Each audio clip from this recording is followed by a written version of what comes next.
Hai teman-teman, di video sebelumnya kita telah membahas tentang 4 kriteria utama HBU. Pada kesempatan kali ini, kita akan membahas tentang kriteria yang pertama, yaitu kelayakan secara fisik atau physically possible. Kriteria pertama yang harus dipenuhi dalam menganalisa HBU dari suatu properti adalah kelayakan secara fisik. Ketika berbicara mengenai fisik perumahan, apa yang ada di pikiran kalian? Dan bagaimana menilai suatu rumah dapat dikatakan layak secara fisik atau belum? Apakah yang bentuk tanahnya kotak atau persegi? Bagaimana jika tidak? Apakah tidak dapat dikatakan layak secara fisik? Lalu, tanahnya haruslah rata. Lalu bagaimana rumah yang terdapat pada lahan miring seperti pegunungan? Bukankah rumah di pegunungan justru nilainya sangat tinggi? Sebenarnya bukan itu yang sedang kita bicarakan. Memang benar, dalam prinsip penilaian, bentuk dan kontur rumah sangatlah berpengaruh dalam menentukan nilai wajar dari suatu properti. Akan tetapi, dalam HBU yang akan kita bahas bukanlah mengenai itu, melainkan pemanfaatan jenis properti seperti apa yang dapat dibangun di atas tanah berdasarkan lahan, lokasi, dan lingkungannya. Sebagai contoh sederhana, apabila kita memiliki tanah seluas 100 meter persegi, maka akan sangat konyol bukan apabila kita ingin membangun sebuah hotel di atasnya. Jadi intinya adalah kita harus melihat kondisi secara fisik untuk menyesuaikan apa yang akan dan ingin kita bangun di atas tanah tersebut. Nah, faktor-faktor yang dipertimbangkan dalam penentuan kelayakan secara fisik dalam analisis HBU paling sedikit ada 5 macam. Yang pertama, lokasi. Faktor lokasi yang meliputi yaitu lokasi kota dalam arah pembangunan nasional, lokasi sekitar properti perumahan dalam kegiatan pembangunan kota,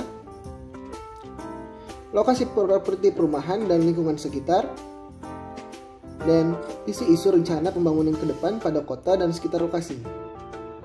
Selanjutnya, untuk faktor yang kedua yaitu karakteristik tanah. Nah, faktor yang kedua ini meliputi bentuk dan kondisi tanah, luas dan ukuran tanah, topografi atau kemiringan tanah, jenis tanah, sistem drainase, dan vegetasi.